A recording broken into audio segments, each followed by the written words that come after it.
Hello and welcome to episode 329 of the Total Saints podcast, your home for all things Southampton Football Club. Before we start, as always, a huge thank you to our TSP Patreon community. We couldn't make the show each week without your loyal support, and we've had another 16 people sign up for paid subscriptions this week. So a big thanks to Rob Coates, Andy McLean, Russ Simmons, Sean Stroud, Dan P, Mark Turner, Joe, John Boys and David Cook in our TSP supporter tier.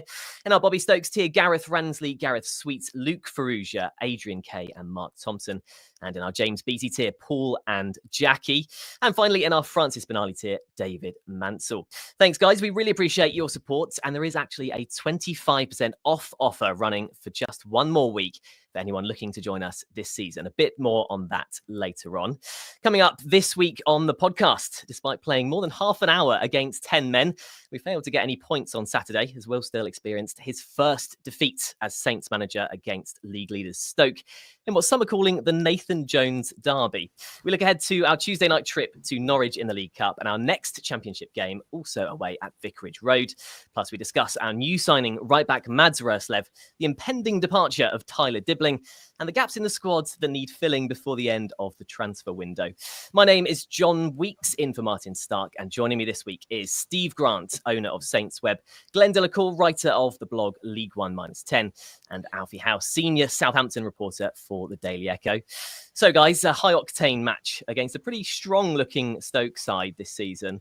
There was somewhat of a rude awakening for Will Still in his first championship season. Glenn, I'll start with you. What did you make of how the game played out, and what learning will Will Still take from the game, do you think? Well, he should take away the very obvious one. If we continue to give away crap goals like we have done, every goal we've conceded this season has been really, really poor from our point of view. You will get away with it occasionally in this division, like we did against Wrexham, like we did against Ipswich, because basically it was only one goal. But against the best team we've played this season, we gave away 2 goals. And there's not many levels of football where you're going to come back from that. It's just it just gives yourself too much to do, especially as we are at the moment a team that is struggling in attack. And you look at, like I say, we've let in 4 goals that have all been bad from our point of view. Of our 4 goals, only 1 has been scored by someone who isn't a defender. So we are struggling going forward, and giving yourself too much to do is just, it's not going to work out well. And that's basically what happened. I mean, the first half was pretty even. They had chances, we had chances. We had the Joe Robinson thing where he hit the post twice within 2 seconds. I don't think I've ever seen anything like that before. So that was, it was very unfortunate. I mean, the initial shot, when it rebounded off the post, it hit the goalkeeper, and it could have gone back in. Could have easily rebounded back into the net, but didn't. And then the second shot hits the post. But the self-destruct button happened. I don't know what it was. As soon as we got into the second half, really, Harwood-Bellis, stupid pass to Downs. Downs could have done better with it. But if you watch the highlights and just freeze frame it, at the point where Harwood-Bellis passes the ball, there's 3 Stoke players who know where it's going to go, and they're all around Flynn Downs, and he's got no chance. It's back in my day when I was playing, we used to call that a ball with a blue flashing light on top of it. It's just horrendous. You're gonna lose the ball, and we didn't scramble to defend well enough after that. Ends up 1-0. Red card happens, of course, and then Stoke are going to dig in even more, waste more time, and that makes it more difficult. And Will Still made a very important and correct point in his post-match press conference, when he basically said we were panicking and overcommitting with, still 20 minutes to go against 10 men. So at the point Ryan Fraser crosses that ball, we've got 5 players in the box, another 3, I think, on the edge of the box, and 1 throw puts their quickest player against Jack Stevens clean through on goal. And that's an appalling goal. it's right up there with that one where we left Will Smallbone to defend on his own on the halfway line last season. Oh, against It's Leicester. right up there with it. Yeah, it's right up there with that one. And if you want to be harsh about it, I mean, it's a good goal, obviously, from a good player. But Stevens shows him onto his good foot, and I'm not convinced Bazunu is quite covering the angles correctly. But the bottom line is that goal was caused by the overcommitment. So there are a number of things to take from it. He obviously wasn't happy with the way the forward line was working in the first half, hence a half-time change.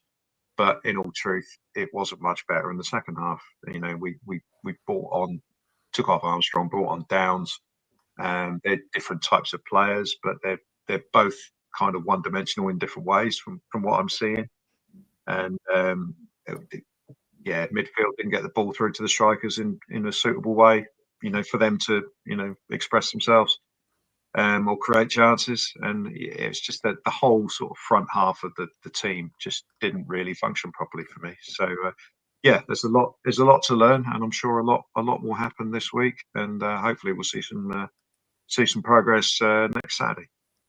Well, talking of those front three, Alfie, Adam Blackmore said on commentary, Will Still would probably quite fancy swapping in the Stoke front three for the Saints forwards. Do you agree with that? Yeah, well, I mean, in the post-match press conference after, I think he sort of alluded to the fact that they want to sign a player exactly like Sorba Thomas, in the sense that it's a pacey, natural wide man who actually scores and sets up a lot of goals regularly, to be fair, and did so last season as well in the Championship. So, yeah, I think they've got a really weird situation then where they've got 3 strikers and Adam Armstrong, who is still wearing a striker's boots, but is he actually really a natural number 9? A lot of us don't seem to think so. But that's for Will Still to work out at the moment. And between him, Damien Downs, Ross Stewart, and Cameron Archer, obviously none of them have scored yet this season, as Glen already points out. That's 370 combined minutes, and Adam Armstrong had been involved in the last couple of games, I felt. He missed his chances, he snatched them, but ultimately, and he had 2 chances in this game as well, to be fair, hit both into the side netting quite early on. But that was 2 of his only 7 touches in 45 minutes of football. Damien Downs comes on at half-time, plays the rest of the game. He touches the ball 8 times. Ross Stewart touched the ball 7 times, I think. Cameron Archer might be 7 times. I've not checked Cameron Archer. So between them, they've got barely 30 touches between 4 players in a game of football. So there is obviously something going wrong there. And I think the bad timing of the injury, the illnesses to Ross Stewart and Damien Downs last week, maybe they missed sort of a week of training each. Maybe that sort of put them back and set them back a little bit. But yeah, we've got this weird situation where we've got 4 players who, a lot of the league would like to have. Damien Downs is £7 million. Adam Armstrong's done it in the league. Cam's done it in the league. Ross done it in the league. But at the moment, they're not doing it for us, and I can't see them buying another number 9. That's for sure. They've got 4 on the books. They want to get wide players in. They want to get number 10s in. But Will Still said to me after the game that we haven't really got a problem with strikers. It's just about the service that we're getting to them. And I understand what he's saying, because the way that they were sort of pushing the ball forward for no reason, lumping it forward, as Taylor Harwood-Bellis described. But ultimately, they've all had massive chances to score, apart from maybe Cameron Archer. The other 3 have had big chances to score, and they've missed them all. So yeah, it is a problem for Saints at the moment. I think everybody can see that. And we just have to hope that one of them gets 1 goal and gets going, because they're not going to buy anybody. So we need some impetus from the wide areas, I think, and hopefully we'll get that in the last few days of this window. And Steve, obviously we went down. Stoke went down to 10 men, and you're thinking, okay, got a bit of a chance to sort of turn it around here. Will Still throws on the strikers, as he likes to do in the second half, all the strikers, but obviously that didn't sort of come to anything. Do you think it is, as Will Still said, a bit more about the sort of distribution to the strikers? Is it just the strikers? Is it a combination? How do you see it? It's partly the service. I mean, one thing I noticed in the second half, obviously being at the northern end, and we're attacking that end at the second half, you do get the opportunity to see the runs that the attacking players are making. And the number of times that Damien Downs made what you would kind of look at and think, that's a really good run, like a really intelligent run, well timed, and he's kind of shown for the ball, like he's kind of pointing where he wants it to be played. And somebody in the midfield just hasn't had the confidence or the capability to thread that pass, either sort of round, sort of behind the defence, sort of whipping it around the back, or maybe playing it through the channel between the centre back and the full back. And that's kind of where I think Still is looking at for a kind of number 10 player. I mean, we've kind of tried to shoehorn Matty Fernandez into that role, but I don't think that is kind of his strength. I think Fernandez is better kind of dictating from deep, and allowing somebody else who has got that kind of eye for the threaded pass. I mean, there was one that Fernandez did play late in the game to Ryan Fraser that was brilliant, but Fraser was just either too tired or nowhere near good enough to be able to read it and get on the end of it. But for the most part, I think we would ideally have Fernandez deeper and somebody else playing in front. But ultimately, we've created enough chances in this game to have won it easily, regardless of our cock-ups at the back. And sooner or later, someone's just got to take those chances. And I mean, from what we've seen of Stewart in this division previously, his record with Sunderland was excellent.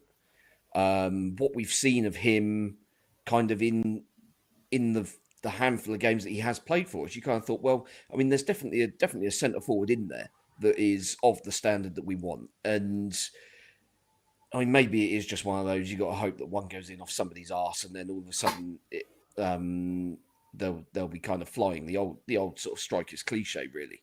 But yeah, it is concerning that kind of a lot of the best chances are falling to players that you wouldn't want them falling to. I mean, Flynn Downs has got to score that header, but frankly, that's a play, that's a chance that if you were a Sunday League player and you got your head on the end of it, you would expect to score. It's an absolutely honking miss. The Stewart one, it's a tough one, isn't it? I think the Stewart one, firstly, I think the flag went up for offside anyway. I'm not sure if that was correct or not, but probably would have been disallowed either way. But the way Manning, it's on the face of it, it's a great cross, but it's also kind of just at that awkward height where it's slightly too low for him to be able to adjust and head it, and slightly too high to really get his foot on it. So he's gone with his thigh, and unfortunately, the angle your thigh is always at is going to put that ball up, even though obviously the ball's landing on a really soft bit of your body. So actually, he probably just needed to go with his chest. I remember Mickey Evans scoring a goal with his chest from about 10 yards out back in the mid-90s at the Dell. So it's not like scoring with your chest isn't kind of a done thing. So yeah, I mean, it's annoying. But I would be infinitely more concerned if we weren't creating the chances. But at the same time, I do kind of accept that we're still not creating as many clear chances as we should be. I think a lot of the sort of XG numbers are probably just pure sort of weight of shots had, plus obviously 2 or 3 howlers in this game. And yeah, maybe that's improved with a better winger, so therefore we get the supply a little bit better. But I thought Fraser's crossing was fine. His cross for that Downs chance was superb. I mean, couldn't have put it any better for him, really. And I think it was Manning's corner that led to the Victor Johansson's one brilliant save of the afternoon from that corner, and then obviously we scored from one of Fernandez's corners from the other side. So I don't think the deliveries were that bad for the most part. It was the bad deliveries were the ones where we were kind of just flinging them in from stupid angles. Shea Charles put a couple in that, like he was kind of in line with the 18-yard line, sort of the vertical side. So he was 15 yards in from the touchline, but he was 40 yards from goal. And you're swinging that in, and it's just a hopeful ball, and all you're kind of inviting that to happen is just for it to drift straight through to the keeper, and it's an easy mop up for them. So just a little bit more kind of intelligence, I think, of when to put the ball into the box, because it wasn't for the lack of getting in the positions, and ultimately our biggest problem, I think, isn't going forward; it's the other way. I think while Downs and Charles looks like a really kind of solid partnership in central midfield at this level, actually the two of them don't have enough defensive nous. And where we've got three centre-backs, we're actually leaving too much space in that midfield kind of behind both of those two, who both want to get on the ball, both want to get forward a little bit. So I think my kind of ideal system, I think, would be to take one of the centre-backs out and have that person in midfield. Almost like kind of that role that Jack Stevens kind of took on at various points 2 years ago, where we were theoretically playing five at the back, but Stevens was more or less playing as a holding midfielder. I kind of think that is more kind of suitable for us, because you've then got your defence that's kind of set up in a manner that where there's kind of no passing on responsibility. There's only two of you in the middle there, and you've got to sort your stuff out. Whereas if there's three, it's like, well, we're playing three. I don't really know what my zone is here. I mean, the amount of space that Stoke had on that first goal after Downs turns into traffic on the halfway line. When that cross comes in from the left hand side, I think Baker has about. I think he's on the edge of the area at that point, because the first shot is obviously saved by Bazunu. I think Baker basically has a radius of 20 of sort of 10, 15 yards around him, and there's not a single Saints player anywhere near him. So when the ball falls for him, he can just trot onto it, and he's got all the time in the world to line the shot up. That's the area of the pitch where we really struggle. So I want to see central defender out of the back three, make that a back four, central defender into a proper sort of sitting holding midfield position. Whether you give that to Jack Stevens, I mean, given the kind of profile of players that we've got at the moment, I think he's probably the most suitable, weirdly. So I wouldn't put him in midfield. I don't like the idea of it just kind of out loud. But when you look at who is most suitable to play that sort of role, and if you're on the back foot, then sure, you can kind of drop in between the two centre backs and provide a little bit of an extra guard, as and when you know that you've got Downs and Charles back in front of you, as and when you need to. But when those two are kind of going off and trying to get beyond the opposition midfield, if they're as good on the counter attack as Stoke were yesterday, you just can't get away with it. You are going to get found out. So yeah, for me, that yesterday showed where the particular weaknesses lie, and actually I think it's defensive rather than offensive. Well, Glenn, I was going to say we saw Damien Downs make another appearance, but we didn't really see a lot of him in this game at all, as Alfie alluded to. Do you think he just needs time to bed in, or is he Sekumara 2.0? Well, you don't want to write him off because he's only played 3 games and he's had no break, basically, because he played the Gold Cup with America straight after the season that he had in Germany. But the early signs are not encouraging. And I don't think there's any harm in saying that. The games that he's had, he's been ineffective massively. And what disappointed me about him yesterday is that he came on as a sub after 45 minutes that hadn't worked. And so there was obviously some sort of plan for him to, make some sort of difference, you would hope, rather than just throwing him on and hoping for the best. But he made the odd run behind the defence and didn't get the ball, which is, an issue. But he just kept on doing that. He never once seemed to think, right, I've only touched the ball twice in the last 15 minutes. Do I need to come short? He just didn't get involved. And I'm not at all surprised. Alfie says the number of touches. I mean, I must have missed some because I would have put it at about 3. Yeah, I was going to say I was surprised for that reason. Just didn't see him touch the ball, and Adam Armstrong was the same. Cameron Archer was the same. Ross Stewart seems to attract the ball more, and I've said this before. I kind of think he's the best all-round option because we're in the Championship.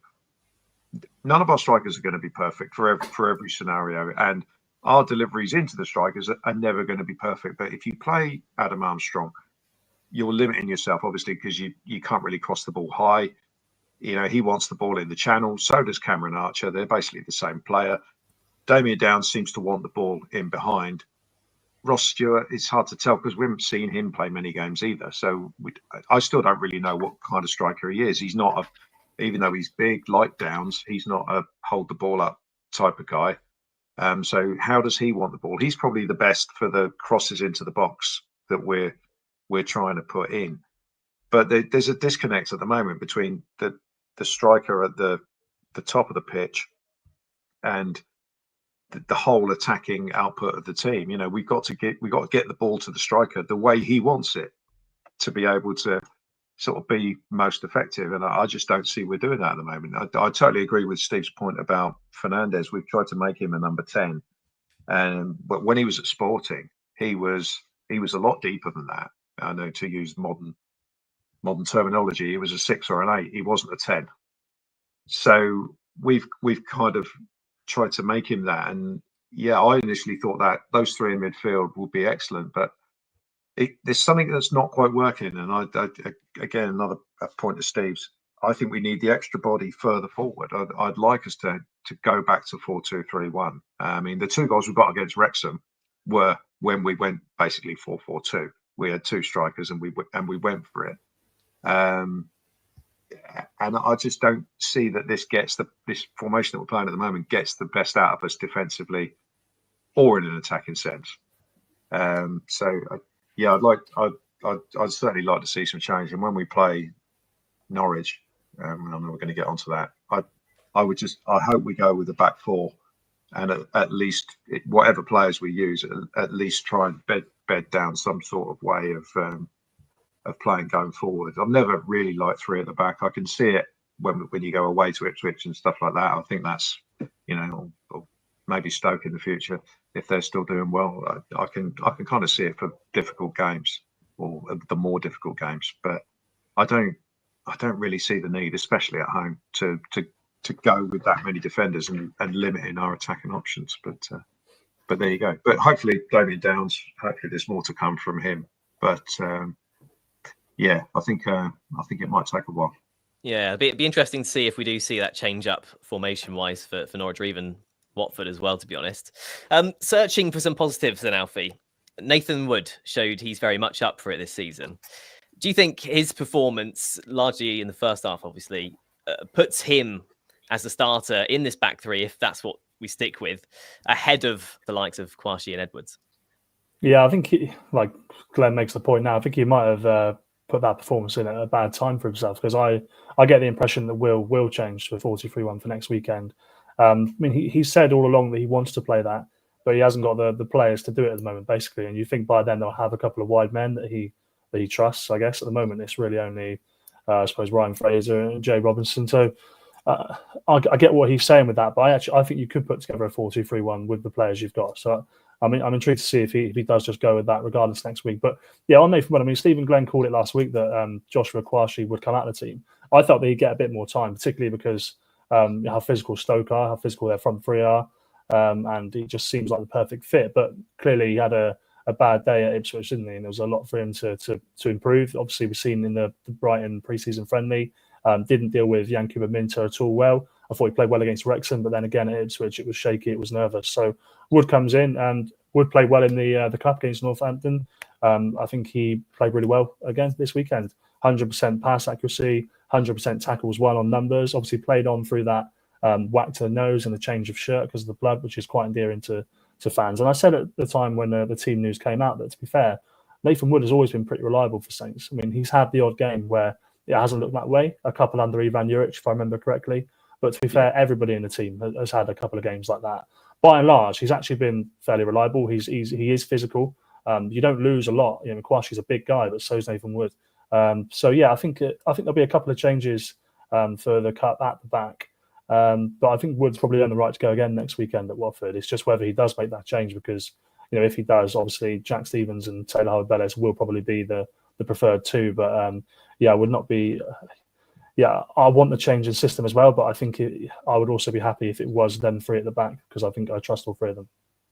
Yeah, we haven't really seen an extended run for Nathan Wood yet, have we? So it'd be interesting if he does get one. Also saw on the weekend a lot less of Wellington being sort of thrown under the bus with some of those passes in previous games. We did lose Wellington, though, through injury.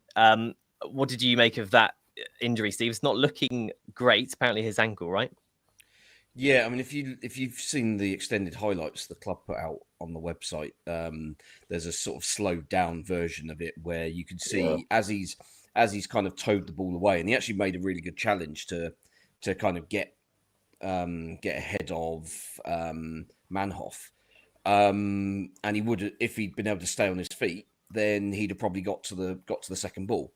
But yeah, his foot kind of rolls over, and it's a little bit of a funny angle. It doesn't look particularly pleasant. So I mean, hopefully it's just a kind of sort of light sprain, and I mean, we've got an international break coming up, and maybe that gives him the 2 weeks to recover, and maybe it's just one of those sort of minor little ones that's really, really painful at the time, and you can't put any weight on it, but a little bit of treatment over the next 2-3 weeks, and he's ready to go again after the internationals. But yeah, shame really, because he'd been involved quite a lot going forward. As you say, hadn't been played the hospital passes that he had to put up with at Ipswich, and yeah, I mean, but then at the end of the day, we've got two left backs who are good at this level. Ryan Manning came on 20 minutes in and was probably our most productive player, I think, in terms of balls into the box. One thing I'd have liked a little bit more of was support for him when the ball went out wide. There wasn't a lot of sort of underlapping runs sort of behind the fullback to then give Manning more space to put a good cross in, that sort of thing. So a few times we end up coming back and recycling. But yeah, for the most part, Manning was very good, and I mean, let's be honest, nobody's going to be particularly complaining if he's starting Tuesday or next Saturday. Now, I'm reliably told by my father-in-law, who's a Brentford fan, that Mads Roeslev can do a sort of a left-back role if needed, so it's good to know. Let's go through the player of the week then, guys. There were some good performances. J-Rob hit the post twice, as has been mentioned. Nathan Wood has been mentioned as well. Who would you guys go for? Who's your choice, Glenn? Start with. It's funny. I've picked Ryan Fraser the first 2 weeks, and I find it difficult to go from him again, to be honest, because I thought he was the quality of the crosses he put in and the amount of work he did. He was clearly tired last sort of 10-15 minutes, but he kept going. So I think it was a game where everyone was kind of a 5 and a 6 out of 10. I don't think there was anyone outstanding, and you could probably pick names out of a hat for this one. And yeah, there was the odd good thing. I mean, Matty Fernandez had some good touches in the first half, faded second half. Yeah, Nathan Wood, as you said. So yeah, Ryan Manning, as Steve said. So yeah, I'll go with Ryan Fraser again. Steve? Mention for Jay Robinson, I think. Obviously hit the post twice, one with each foot in the first half. I mean, all you needed kind of from that incident was for the second one to come back and for him to head it against the post as well, for the perfect hat trick. But even second half, like he's the one guy we've got who will take the ball in really tight spaces and is kind of unfazed by it all. Matty Fernandez does it a little bit, but doesn't quite have the vision. Whereas I think Robinson's got that sort of youthful exuberance where he will, and just that upper body strength, frankly, where he's able to take the ball in a tight space, and no matter which way his body shape is pointing, he's able to kind of manufacture a move where he can go the other way, and defenders just have no idea how they're kind of going to stop him without fouling him, and they did that a few times. So yeah, I would go for him. And Alfie, who's your 5 or 6 out of 10 player this week? Yeah, no strong feelings for me. I mean, Ryan Fraser would have been mine for all the reasons that Glenn said. I mean, we'll go for play the numbers game, and I will put Taylor Harwood-Bellis down purely for the goal and for the fact he probably should have scored 2 if not for a save. I mean, on the goal that obviously him and Flynn Downs gave away, it's a little bit Russell Martin ball, but it is quite a common thing in football, a pinch pass where Flynn Downs makes the movement towards the defender, you play it into him, and then he gives it immediately back. And by doing so, you've pulled 3 of those Stoke midfielders towards you, and there's space to loft it over. And I think that's what Taylor Harwood-Bellis' intention was. I think I don't put any blame on Taylor Harwood-Bellis for that goal, I don't think, because I think it's a simple 1-2, and then there's space. It's Flynn Downs inexplicably turning on the ball and dummying it, which is led to that goal, in my opinion. So I'll put Taylor down. Cool. So THB, J-Rob, and who did you say, Glenn? Sorry? Fraser. Fraser. Gotcha. Okay, so looking ahead to next Saturday then, we head to Vicarage Road to take on a Watford side who've got the same record as us so far this season, a draw, win and a loss.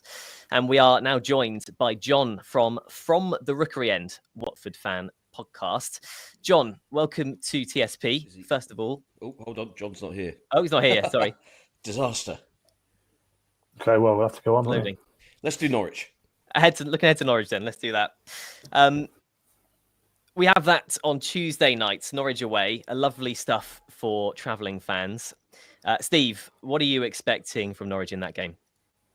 Well, I'm expecting that. I mean, we've sold 2,000 tickets for that game at £12 a pop, which on the face of it seems absolutely mental. I'll be very surprised if that away end is more than half full. Frankly, I think it's a good one that I think a lot of people will basically use as well. I'll pay my £12 and get the credit. Thank you very much. Yeah. But we'll see. Long old trip. There's only one train available back to London after the game, and it's a little bit of a push if it goes to penalties. But I think what we'll see is that shift in formation that we spoke about. I think he will try 4 at the back in this game. I think Norwich will probably make a lot of changes. I think we will make slightly fewer because I think switching the formation around and trying to get us into a shape that works for the big games going forward. And obviously we've got the biggest one coming up in 2 games' time. Is more important. So that than kind of giving sort of minutes out to fringe players and things like that. I think so. Yeah, I think it'll be a strong lineup. There'll be maybe 4 changes, perhaps. But other than that, the big change will be system. We'll go with 4 at the back and try and find something that works in that kind of scenario. Norwich are a decent side there, but they're not brilliant. They went to Fratton Park and won last week, so yay for that. But they then got beat at home by Middlesbrough, who don't look great, frankly. But they've kind of burgled wins so far. So fair play to them. And Middlesbrough, if they won 3 out of 3? I think they have, haven't they? Mm-hmm. But without looking at all convincing. It's bizarre. But yeah, you can only beat what's in front of you. But Norwich, Sargent scored a couple for them, so he's up and running. So yeah, look, a centre forward that can score goals. Who knew? But I think I'd be quite surprised if he started. I think they will, as I say, I think they'll make a lot of changes. He's actually scored in all 4 games, Steve. He's got 4 goals in 4 this season. Josh Sargent, yeah. But I expect he'll be on the bench. Might come on. I suspect he'll be on the move at some point as well, won't he? Surely someone's going to come and buy him. Potentially. The problem is, I mean, if they're linked with the Bundesliga. Yeah, like a Wolfsburg or Werder Bremen sort of thing. I think is what we said last week. It's ultimately, I think Norwich would take a lower fee from an overseas side than they would from a fellow championship. Oh yeah, I don't think he's in the running for a club like Saints. I mean, a lot of people say, "I'll sign Josh Sargent." And don't be wrong, it'd be brilliant. I'd love to hold my hands up wrong, but there's no chance that they sell him to Southampton for anything less than 20 million quid. So. Yeah, I mean, for 20-25 million quid, I don't think he's that much of an upgrade. He's a good player, certainly better than what we've got. Yes, he is, but I don't think we would. I don't think in a month of Sundays we would be paying 20 to 25 million quid for someone of his level. You would be wanting something. You would be wanting someone that would be, I mean, not necessarily proven the level up, but would at least give you more confidence going up, because his prior record in the Premier League is dreadful. It's Adam Armstrong-esque. If they get 25 million for him, then the game's gone, and we might as well just all go home because sorry. The game's got a long time ago, I think, unfortunately. Yeah. But he is also that important to the Norwich side that kind of, if he does, assuming he does go this week at some point, where are their goal threat dries up significantly, I think. They obviously sold Saints in the summer, who was their top scorer last season. And with Sargent gone, you're then reliant on your kind of creative midfielders to pick up the slack, which, I mean, it's not the worst tactic in the world if you've got a misfiring set of forwards, but it's not what you'd want in an ideal world. I don't know if Norwich would have time to spend that money on a replacement, but who knows? Well, Glenn, Steve mentioned a system change and potential personnel change. Who would you like to see, and what system would you like to see? Four at the back, I'm guessing, from what you said before. Yeah, definitely a back four. I mean, but what you do further forward, I mean, I'd like to see one of Ross Stewart or Damien Downs start up front. My personal preference would be Ross Stewart, because I just think he'd be better. I'd like to see him start, and Damien Downs sort of get up to speed a little bit more to hopefully play later on. But what they do with, I mean, if you had Ryan Fraser on one wing, Jay Robinson on another wing, then you can either play Matty Fernandez in midfield and leave one of Downs or Charles out, or I mean, you could bring in a real wild card, someone like Matsuki to play in midfield. Don't know. I mean, there's always the odd wild card in the Carabao Cup, no matter how much we'd like to put out our best team. That never quite happens. So I think there'll be some different players involved. I mean, it's funny. I was looking at a comment that Mark Robbins said after yesterday. He said, "Oh, their Saints squad is ridiculous." But I've always thought for quite a while now is that Saints squad, you can almost pick any 11 out of it. We've had relatively big squads. For the last sort of few years, we haven't really had the difference makers who you feel, if that guy doesn't play, we're significantly worse. I mean, the last one that I can remember certainly up front was Danny Ings, who really made a difference to how the team performed. And since then, we haven't really spent the money, especially in attacking areas. So with regards to this game, I think we could probably pick virtually any 11 in the correct positions, and it will be a reasonable side who should be able to give Norwich a decent game. But at the end of the day, this season in particular, this is really the who gives a shit cup, isn't it? It's a game that we go to. However many go up, we'll go up and try and enjoy the day. If we get beat, no one will really care. And if we get through, we will no doubt get a horrific draw away somewhere, because that seems to be the way of it. So Everton. Everton. Although new ground, so probably won't get that. It'll be Newcastle instead. And I was going to touch on that, the importance of the cup this year not being particularly a high priority, considering it's a promotion chasing season. But Alfie, I mean, these games help Will still work out a bit more what he's got to play with in terms of personnel. Yeah, well, I think he said after the game that he's happy to sort of go into another one straight away and try and put the first defeat of the season right. So there's a lot of that, which is fine. And yet we are still learning about players like, Ross Stewart, Damien Downs. Could both of them start the game, like Glenn said, and that would be advantageous to us. I'd like to see all three of Cameron Archer, Damien Downs, and Ross Stewart start the game, but I have no idea how that would work. But to be fair, nothing we've done in the front three has worked anyway, so does it really matter? Just chuck them all in there and try and get some minutes into the legs, I guess. Again, I couldn't agree more. I don't care about this game at all. I don't think it matters at all. I don't think anybody cares about the result in the slightest. Get through it unscathed and, just try and learn a little bit about the players, get some minutes into the legs. What I think the system change makes it interesting, because I think we'll see Alex McCarthy come back into the team probably as the cup goalkeeper. I think we'll probably see a full debut for Mads Roeslev as well, which adds a little bit of interest to it. Obviously, a new sign-in playing a whole game for the first time right back. I'd like to see Jack Stevens and Joshua Kwashi at the back. purely because Nathan Wood took quite a big blow to the face. So I don't know what the sort of situation is without being able to play on. Again, I know he did play on. And then Ryan Manning, there's nobody else at left back anyway, so it seems like he'll be nailed on. Again, I think Downs and Charles need to play together more, so I think that'll be fine. I want to see Matty Fernandez as well, because Matty Fernandez for me still looks like he's getting up to speed. Like, he's not fully there yet. Obviously missed a couple of games in pre-season for illness and all these kinds of things. And yeah, then the front three is a mixed bag of anybody you like. But so I think it's important. There's a comment in the chat now, actually, literally is about to say it. Don't write off any games. It's important in that sense, but it really is just about the squad building and getting fitness and minutes into legs at the moment, I think. I don't think anybody's too bothered if we go out of the cup here. Well, looking forward to a game we care a bit more about then. Watford next Saturday. Steve, we're hoping for 1 or 2 new faces by then, ideally. How do you think we'll still set the team up for that game against Watford? You could do a version with or without new signings. Yeah, I mean, I think again, ideally, I think as Alfie has said, he wants to play this kind of fairly fluid 4-2-3-1, ideally.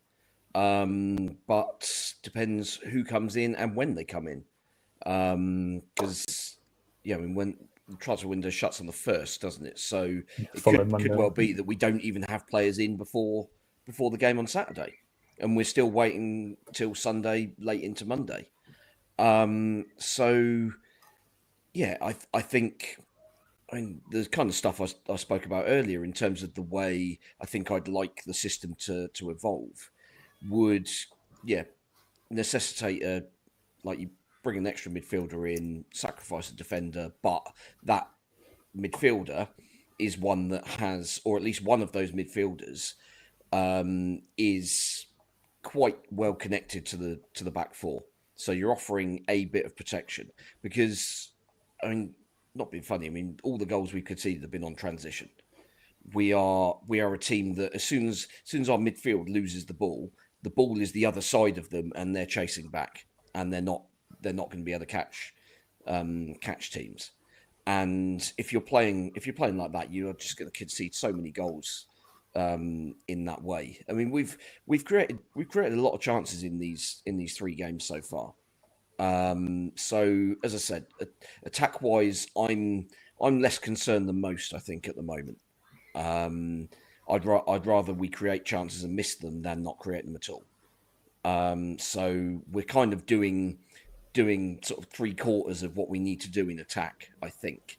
Even against teams that play with quite a low block. Wrexham basically sat on their 6-yard line for at least 45 minutes. Stoke did the same for half an hour. And we did find a way through both of those. So it's not a complete lost cause. My concern is that defensive shape and at the base of midfield. And if we can solve that, find whether it's a new signing, whether it's someone we've already got who can literally just sit and break things up. Because I think Downs and Charles both want to be this kind of number 8 that goes box to box. And unfortunately, if they've both got that attitude and they're not going to have the positional discipline to sit deeper, you then just tell one of them not to.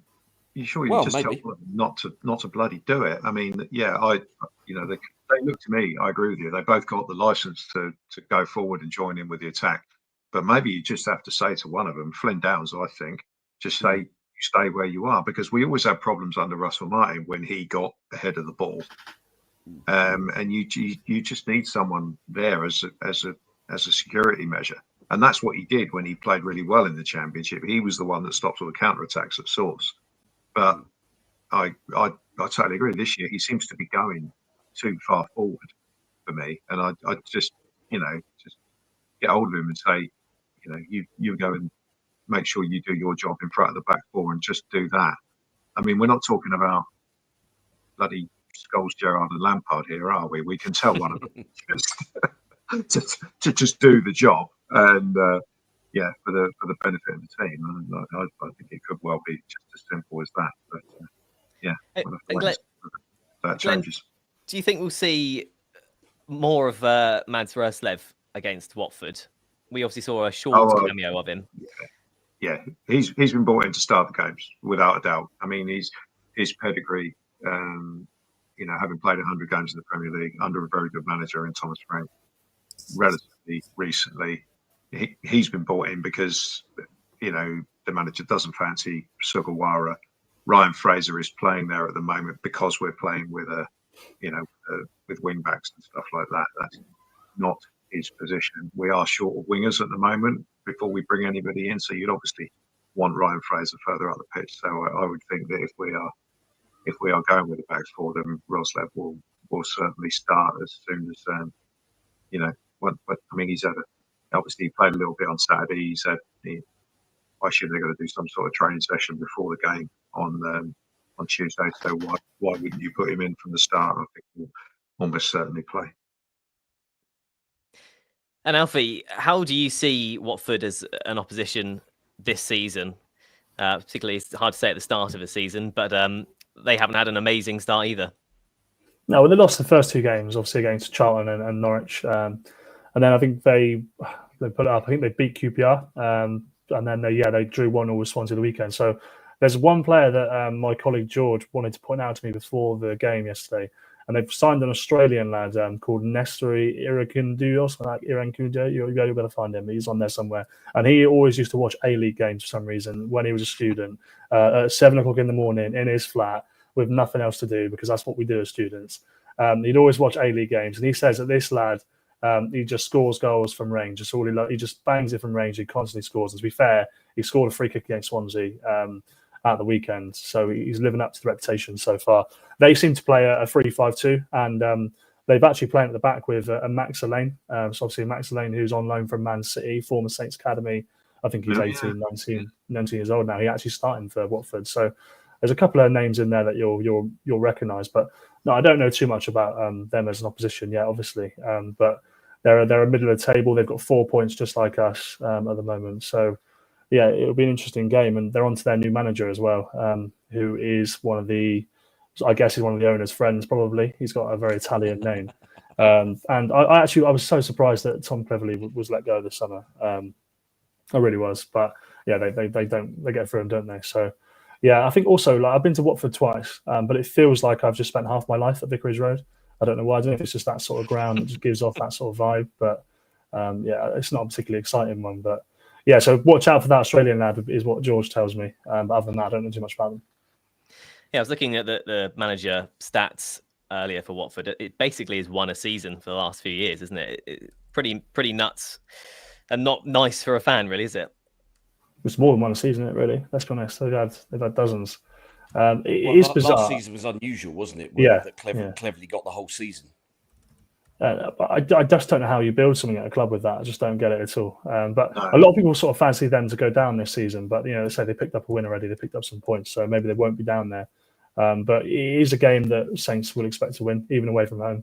I think with Stoke, a lot of people underestimated Stoke, but I think all of us on the podcast, to be fair, we did sort of identify their strengths and stuff. So I wasn't massively surprised that they proved to be a tough game. But with Watford, it is one of those where if you want to be in the top 4 teams, top 3 teams, you have to go and win those sorts of games. So there'll be pressure on Will Steele and the players to do that. But it's so early days in the season that I wouldn't be panicking too much. I mean, there's some comments in the chat today. Presumably, there's one Pompey fan in here who's masquerading as a Saints fan because some of the takes that they've had have been absolutely outrageous, saying, Danny Ings is a terrible player and that there should be a change of management already. I think we just need to hold the horses a little bit and just relax. It's 3 games. Certainly early days. Glenn, do you see this as a must-win for Saints, this Watford game? No, we're 4 games into the season. Portsmouth, that's a must-win for different reasons. But in terms of the overall bigger picture, I don't really see, any game at this stage as a must-win. But sooner or later we've got to start playing consistently. I think that's and consistently looking like a good team. We're just not doing it at the moment. We've had little patches of each game where we've looked half decent, but the performances aren't there, and the results kind of reflect that after Saturday. So, yes, we should be able to go to Watford and we should be able to win it, but it's not a disaster if we only pick up a point. Obviously, you don't want to get beat again because that would obviously be 2 league games in a row. So you need to stop that before it becomes a problem. But no, I just want to see us at this stage of the season just playing better and looking like, the team we should be looking like, up towards the top of the league instead of muddling along, which is what we seem to be at the moment. It is the last game before the transfer window shuts, so it will be interesting to see if Matty Fernandez is still here, for example, and things like that. So I guess we'll move on to that in a minute. Now, a quick reminder, there is just 1 week left to grab our special August Patreon offer. That's 25% off your first month or your first whole year on any tier. Our brand new $1.99 supporter level gets you into the Prediction League, the Fantasy Premier League, and our WhatsApp group, plus an ad-free podcast every week. Whichever tier you choose, you'll be getting more value than ever. And at the same time, you'll be helping us keep the pod going strong every week. The offer ends next Sunday, the 31st of August at 8 p.m. So don't miss out. Join us on patreon.com/Total Saints podcast. Now, to get on to what some may see as the fun bits, the transfer situation. It looks like Tyler Dibling's transfer is all but done. Alfie, 40 million plus add-ons, a good deal all in for Saints, would you say? Yeah, I think it is one of those rare ones where it's a good deal for all three parties. I think firstly from the Saints' perspective, he I guess he's not going to sign a new contract, or certainly hasn't yet anyway. With 2 years left on it, I think Glen made the point a couple of weeks ago that this is the peak of his value now. Whatever he does in the Championship this season, he's not going to be worth more than 40-odd million quid next year because of the year-long situation. And he is a good player. He could contribute, but ultimately, if Saints can get 40 million quid, it gives them a little bit more financial muscle, A, to buy players, but B, to think carefully about offers for Matty Fernandez, for example. Then I think it suits everybody. For Tyler, it's a great move. Everton is a historic club, brand new stadium. They're going to be good this season. They're not going to come down, I don't think. They've got David Moyes, who's a great manager to work for. He improves players, and he's playing with Jack Grealish, who is, he is basically the younger Jack Grealish, and he gets to actually play with the real one and learn from him for a year as well. And then for Tyler as well, it's a move to Northwest. So I think everybody's happy. Everton get a good player at a decent price. Just over 40 million quid with the add-ons. I think it's an initial sort of 35 or 36. And then hopefully an easily achievable stuff and a sell-on clause. So if he does go on to become the next Jack Grealish and goes to Man City for 100 million quid, we'll get whatever it is, 20 million quid of that. So 20 million quid or 20% of the profit, obviously. So I think it's a good move for everybody. It's obviously a shame to see an academy player go, and a lot of people have commented saying, it's not a success selling your best players and selling your academy graduates. And of course it's not. But ultimately, that's what relegation does. And Saints are in the situation that they're in because they deserve to be, and they didn't do enough last year. And that's just one of the consequences that you have to pay. We're looking at reinvesting that sort of 40 million plus. Then Steve, Will still said he wants a number 10 and some wingers. What are our chances of him getting everyone he wants, do you think? Slim, I would guess. I mean, I think he'll get some of that. I think he'll certainly get a number 10 of some description, and probably one winger.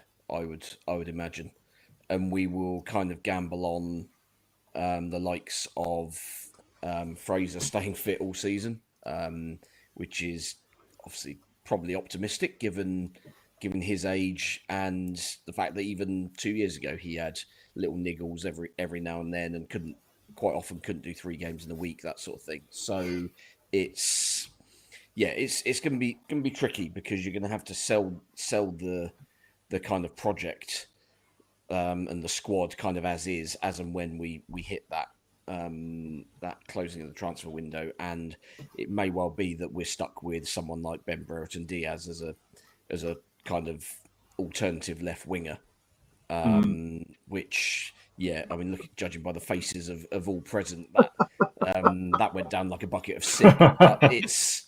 But at the end of the day, if no one's going to give us any money or seems to be even remotely interested in taking Brereton Diaz off our hands, then he's here and we might as well use him. Then rather than just kind of cast him aside and just pay him 50 grand a week for sitting on his backside and turning up to Staplewood every day. It's going to be difficult. I think because everybody, obviously now with the Dibling thing likely to go through, everyone thinks, well, Saints got loads of money, therefore the price of anybody that we'd want to buy has gone up.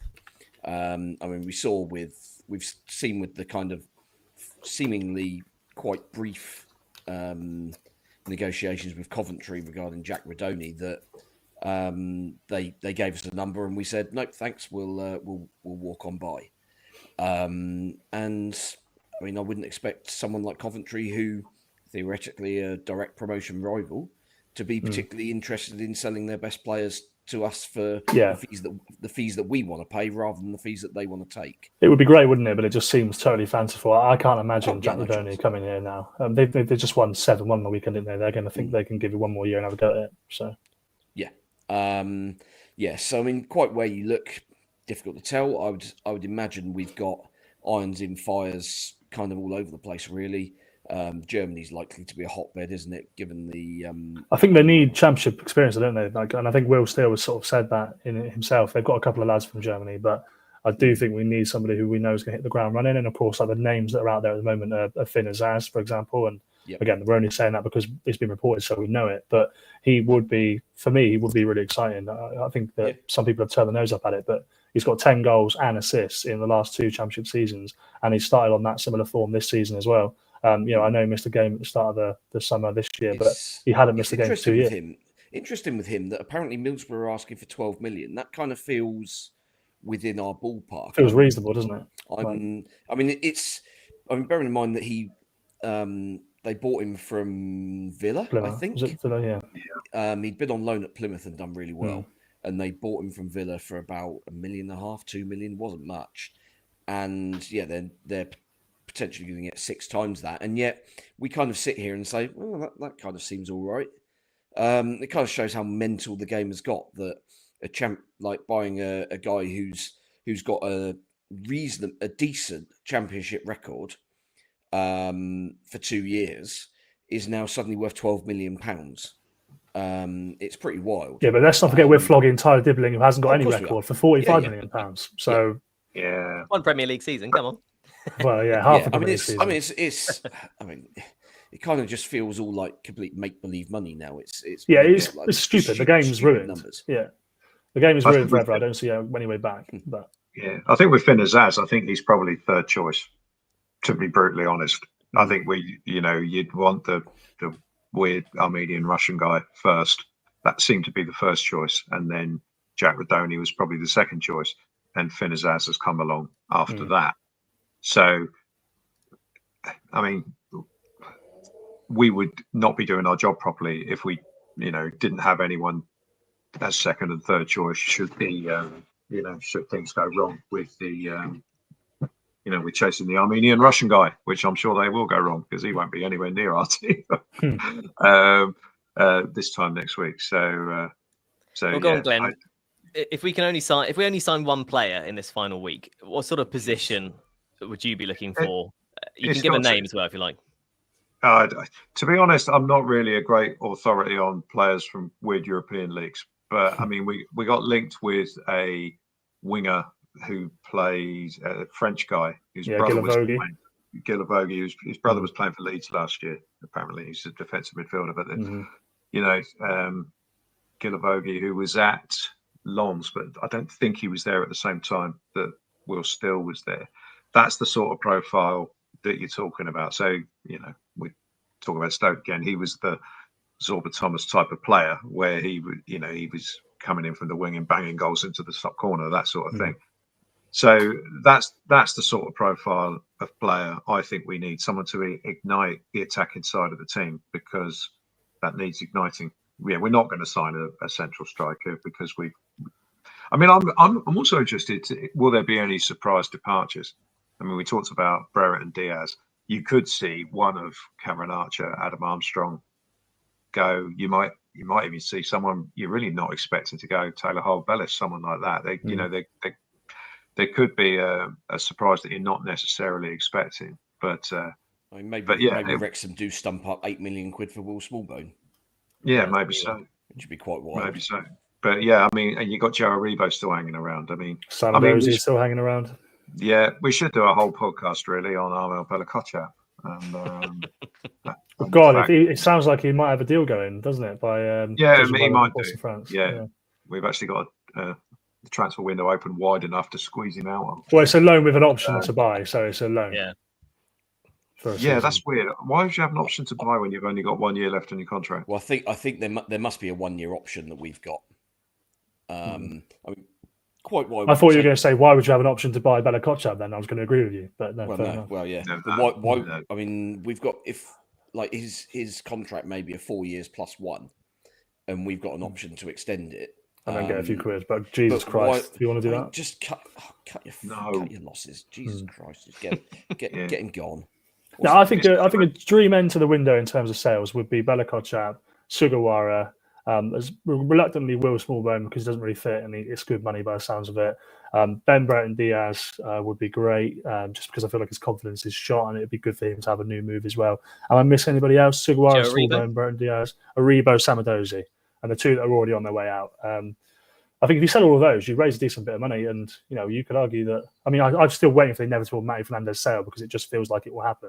And I noticed Adam Blackmore's tweet the other day where he was sort of softening the landing for that as well, which made me wonder, okay, why did you say that? Where did that come from?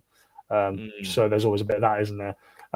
But yeah, I think if you sell Samadozi, Joe Aribo, Yuki Sugawara, Will Smallbone reluctantly, and Ben Brereton Diaz, that's a good end to the window. Bring in a backup goalie. You've already brought in a right back. Bring in a number 10 and two wingers for me. Again, I appreciate that's a dream wish list, but I think if you can get a number 10 and two wingers, it transforms the way they look. But maybe I'm asking for too much. Maybe that's out of reach. No, we'll take it. You heard it here first. That's going to happen. Alfie House, lovely stuff. Yeah, we'll see. Yeah. Just to end then, just to touch on the women's team, Steve, they've made a couple of Sunday signings, Abby Ferguson and Michaela McAloney. It's been a real reboot for their squad going into this WSL 2 season. Lots of outgoings and incomings. Do you think it's going to be a big challenge to integrate all these new players, get them up to speed, ready for the new season? Yes, but also, I mean, we weren't really playing with many of the first teamers at the back end of last season either. So, I mean, maybe it would have been the same regardless of whether we'd been able to keep those good players from last season or not. I mean, certainly from what I saw against AFC Wimbledon a couple of weeks ago, that first half they looked pretty sharp. Certainly looked a lot bigger and stronger and fitter than their sort of part-time opposition, as you would expect and hope, I think. Whether that translates to playing against other sort of full-time opposition, especially those that are seemingly throwing a little bit of money around, I don't know. But had a behind closed doors 0-0 draw with Crystal Palace today, which, I mean, if that's kind of any sort of direction, then okay. Palace won the league fairly comfortably 2 years ago, and you would expect they'll be there or thereabouts for promotion this season. So, okay, maybe that's a route to kind of looking fairly stable. But I do worry that there's not going to be enough creativity, which sounds very familiar, doesn't it? That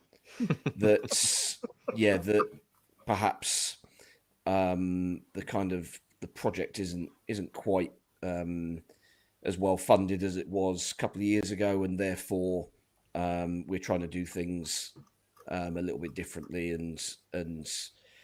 But I mean, the that thing sounds familiar as well. Yeah, I mean, the thing that frustrates me with the women's game is the contract situations of the good players. I mean, maybe it was that they were trying to get them to sign new contracts around Christmas, and they basically just said, "No, we'll wait and hedge our bets and see what else comes up." But it just feels mad that you let so many of your good players just run their contracts down, and then you lose them for no money at all. I mean, that's if you're trying to make the women's team sustainable from a business perspective, then you've got to be having those players under contract for long enough that when they become good enough to be moved on to a WSL side, they've got to be still under contract. So you get some compensation for it. I mean, we're now talking £1 million fees in the women's game. So there is money to be made off the back of developing these players in the right way, and we've seen plenty of our players move on to bigger and better things. But I think there's basically only Kayla Rendell that we've actually made any money from. Apparently, an undisclosed fee for Rachel Rowe as well, right? Yes, but she's moved to the same level. She's moved to another not really big money side. Then. No. So it'll be. I mean, it might be six figures, but I'd be surprised. I think that we've got into the way of things now with women's football and with men's football and younger players, is that contract extensions don't seem to happen for young players anymore. Because you've got agents involved, obviously, just angling for moving. If you look at going back to the men's team again, you look at the young players that we've had leave who have not been willing to sign another contract. Kamari Doyle, JJ Morgan, you've got Tyler Dibling, Sam Aidan Magoma. There's quite a few who've all moved on, and we've got a little bit of money for, or they've waited till the end of their contract, and that just seems to be the way it is now. It just seems that moving on is the way, and maybe that's the I don't know. Like Gemma Purfield was the captain last year. I don't know whether the women's game is the same in that she could demand more money because there was no transfer fee involved. In general life, they do say that the only way to really climb the wage ladder is to move jobs every sort of 2 or 3 years. That's in real life. So I imagine it's exactly the same in football. If you stay at a club, you get a much lower offer than you would if you move. How long have you been at the Echo now, Alfie? Yeah, I've been here for 4.5 years. So I'm happy though. I'm all right. I'm okay. I don't need money. I'll just remain poor. It's fine. Breaking news on The Athletic. No. They're actually going to report on Saints. No, they're not. That's a lie. No, sorry. That's great. Well, thanks, guys. That's all we've got time for this week. But you can follow the Total Saints podcast on all social media platforms. It's at Total Saints Pod. You check out the TSP merch store at shop.totalsaints.co.uk. As I mentioned earlier, we're also on Patreon, where you can support the podcast with a monthly contribution. Just visit patreon.com/Total Saints Podcast. Each of our tiers comes with its own perks, including weekly shout-outs for those Patreons in our Francis Benali or Mick Shannon tiers.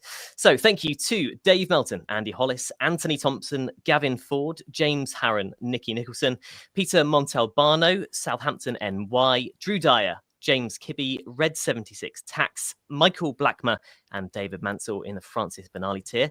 And also to Nick Reed, Dave Ernstberger, Nick Hingston, Phil Cook, Jonathan Cooper, Colt Baker, Anthony Thompson, Matt Hall, Mike Etheridge, Philip Horstrup, Mark Littlewood, James Bobin, John Bevan, Frank Thorpe, and Jono in our Mick Shannon tier.